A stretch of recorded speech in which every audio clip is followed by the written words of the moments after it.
কিয়ামতের জালজালা হয়ে যাবে, বড় ভয়ঙ্কর জালজালা।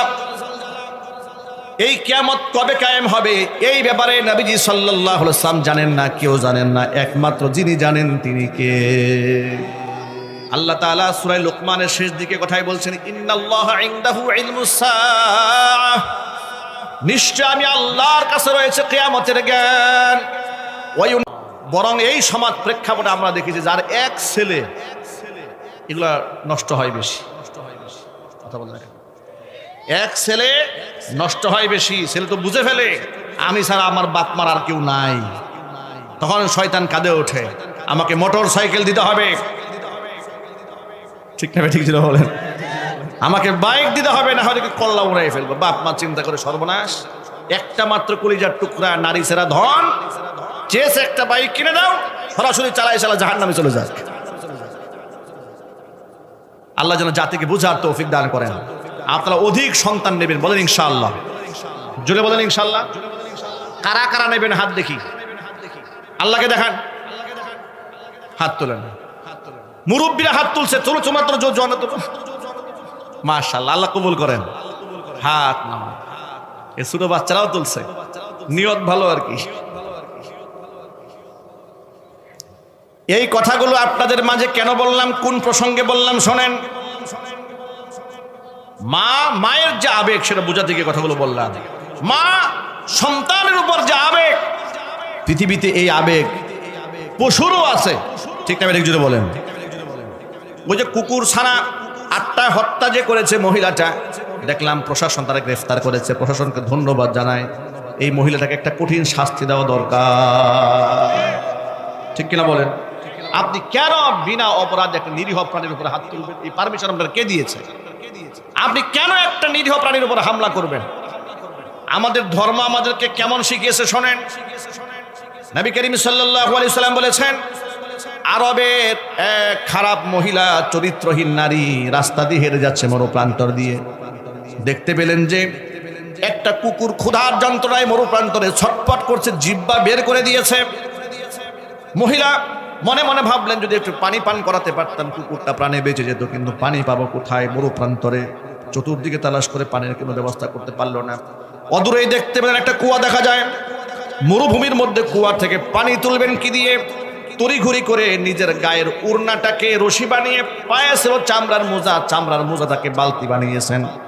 কষ্ট করে কুয়া থেকে পানি তুলে তৃষ্ণার্ত মৃত্যুপথের যাত্রী কুকুরের মুখের মধ্যে পানি তুলে দিয়েছেন। তাম পৃথিবীর কেউ দৃশ্য দেখে নাই, একজন দেখেছেন, তিনি কে? আরো জোরে বলুন কে?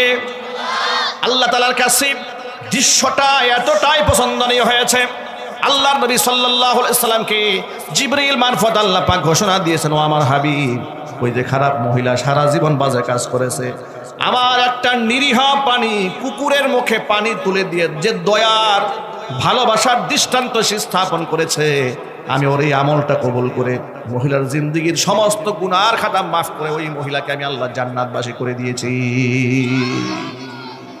একটা কুকুরের উপর দয়া করে মহিলা আল্লাহর জান্নাতি হয়েছে।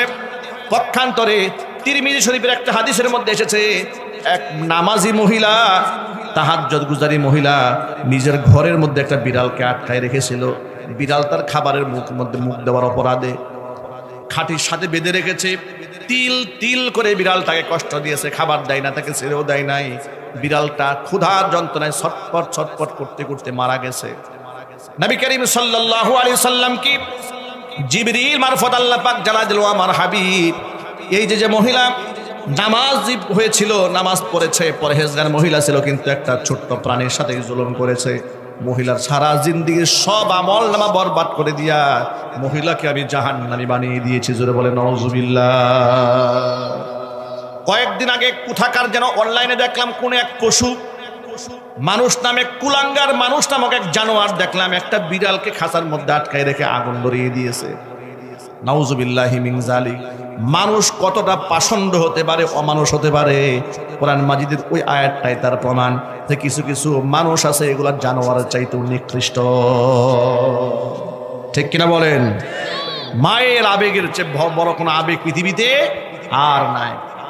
আল্লাহ পাক বলেন, মায়ের যে এত গভীর আবেগ, ও আমার হাবিব, ইয়াউমা তারাউনাহা তাযহালু কুল্লু মুরদিআতিন আম্মা আরদাত। এত আবেগের মা, যখন সিংহায় ফুৎকার দেওয়া হবে, জমিন যখন ঝাঁকুনি মারবে, উতাল পাতাল যখন হয়ে যাবে পুরা পৃথিবী, মানুষের অন্তরে এমন ভয় ঢুকবে। ওই আবেগী মা, যে মা তার সন্তানকে কখনো ভুলে নাই, ওই সন্তানকে পর্যন্ত মা সেদিন ভুলে যাবে। ওয়াতাদউ কুল্লু যাতি হামলিন হামলাহা, মাতৃগর্ভে যে বাচ্চা ছিল, ভয়ে আতঙ্কে বাচ্চার ডেলিভারি হয়ে যাবে। কল্পনা করেন, হুজুরকে আল্লাহ পাক বলছেন ওয়াতারান নাসা সুকারা। দৃশ্য যদি আপনি দেখতে পেতেন, আপনার মনে হতো যে মানুষ সব উন্মাদ হয়ে গেছে, মানুষ সব নেশাগ্রস্ত, মাতাল। মা হুম বিসাকারা, এরা নেশাগ্রস্ত নয়, এরা মাতাল নয়। ওয়ালাকিন্না আযাবাল্লাহি শাদীদ, আমি আল্লাহর শাস্তি বড় ভয়ঙ্কর। কিয়ামতের জালজালা হয়ে যাবে, বড় ভয়ঙ্কর জালজালা। এই কিয়ামত কবে কায়েম হবে, এই ব্যাপারে নবীজি সাল্লাল্লাহু আলাইহি ওয়াসাল্লাম জানেন না, কেউ জানেন না। একমাত্র যিনি জানেন তিনি কে? আল্লাহ তাআলা সূরা লুকমানের শেষ দিকে কথাই বলছেন, ইন্নাল্লাহা ইনদাহু ইলমুস সাআহ, নিশ্চয় আমি আল্লাহর কাছে রয়েছে কিয়ামতের জ্ঞান। ওয়া ইউনাজ্জিলুল গায়সা, অবশ্যই কোথায় মেঘমালা বৃষ্টি বর্ষণ করবে সেই জ্ঞান পৃথিবীর কোনো আবহাওয়াবিদের কাছে নাই। কার কাছে আছে? ওয়া ইয়ালামু মা ফিল আরহাম, মাতৃগর্ভে যে বাচ্চা আছে সেই জ্ঞানটা আছে কার কাছে? আল্লাহ পাকের পরে বলেন, ওয়া মা তাদরি নাফসুম মাযা তাকসিবু গাদা, আগামীকাল বান্দা কি করবে কেউ জানে না। এমন কি ওয়া মা তাদরি নাফসুম বিআইয়ি আরদিন তামুত, কোন মাটিতে মানুষ মারা যাবে এই খবর দুনিয়ার কারো কাছে নাই। ইন্নাল্লাহা আলিমুন খাবীর, সকল কিছু সম্পর্কে সম্যক অবগত একমাত্র আল্লাহ রাব্বুল আলামিন। ভাইরা আমার, কিয়ামতের জ্ঞান যেহেতু একমাত্র আল্লাহর কাছে আছে, ওই লোকটা আল্লাহর নবীকে প্রশ্ন করলেন, কিয়ামত কবে কায়েম হবে? নবীজি সাল্লাল্লাহু আলাইহি ওয়াসাল্লাম বললেন, কিয়ামত সম্পর্কে আমার জ্ঞান নাই, এটা আমার জানা নাই। তখন তিনি বললেন, তাহলে আলামত বলেন। এবার তিনি আলামত বলতে গিয়ে বলেন, অবশ্যই আলামত হচ্ছে আনতালিদাল আমাতু রাব্বাতাহা, এই জমিনের মধ্যে দাসীরা তাদের মনিব, তার মনিবকে জন্ম দেবে। এই কথার ব্যাখ্যাটা কি? দাসী তার মনিব জন্ম দেবে মানেটা কি? দাসীর গর্ভে তার মনিবের জন্ম হবে। এই কথার মুহাদ্দিসিন কিরামরা বেশ কয়েকটা ব্যাখ্যা করেছে। একটা ব্যাখ্যা হচ্ছে মায়ের গর্ভ থেকে অবাধ্য সন্তানের জন্ম হবে। সেই মেয়েরা মায়ের সাথে এমন আচরণ করবে, মনে হবে মেয়ে এই মায়ের মালিক আর মা হচ্ছে তার দাসী। ঠিক না ঠিক যদি বলেন? আজকালকে সমাজের দিকে তাকায় দেখেন, এমন বেহায়া বেলাল্লাপনা করে কিছু মেয়েরা চলে, এদেরকে কেউ কন্ট্রোল করতে পারে না। সন্তানরা বাবার মুখে তর্ক করে, মায়ের মুখে তর্ক করে, এমনকি এমন অমানুষও আছে বাপ মার গায়ে হাত পর্যন্ত তুলে। আল্লাহর কসম, সে মানুষ নয়, দেখতে মানুষের মতো কিন্তু জানোয়ার। কথা ঠিক না জুড়ে বলেন? মায়ের সাথে তর্ক করা হালাল না হারাম? বাবার সাথে তর্ক করা হালাল না হারাম? এ কথাটা মনে থাকবে তো ইনশাল্লাহ? সারা জীবনে কোনোদিন মাকে বাবাকে কষ্ট দিয়ে আমরা কোনো কথা বলবো না, ইনশাল্লাহ বলেন? ওয়াদা করেন, হাত তুলেন, বলেন ইনশাআল্লাহ। আল্লাহ কবুল করে, জোরে কোন আমিন।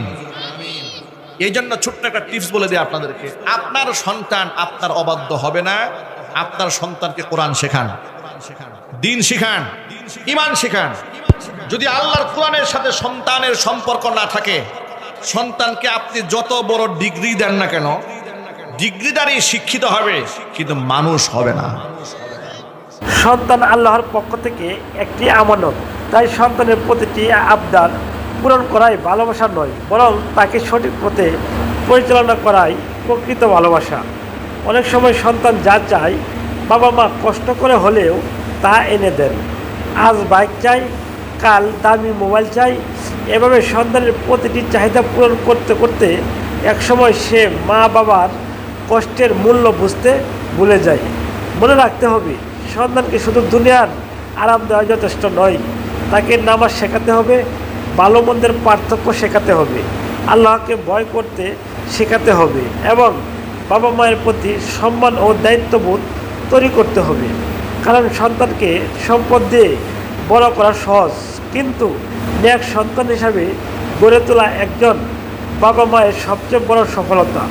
তাই সন্তানকে ভালোবাসুন, কিন্তু অন্ধভাবে প্রশ্রয় দিবেন না। তার হাতে শুধু দুনিয়ার বাহক তুলে দিবেন না, তার হৃদয়ে তাকওয়া ও ঈমানের আলো ছড়িয়ে দিন। সম্মানিত ভিউয়ার্স, ভিডিও সম্পর্কে আপনার মতামত কমেন্টসে লিখবেন। ভিডিওটি একটি লাইক দিয়ে চ্যানেলটি সাবস্ক্রাইব করে রাখবেন। আসসালামু আলাইকুম।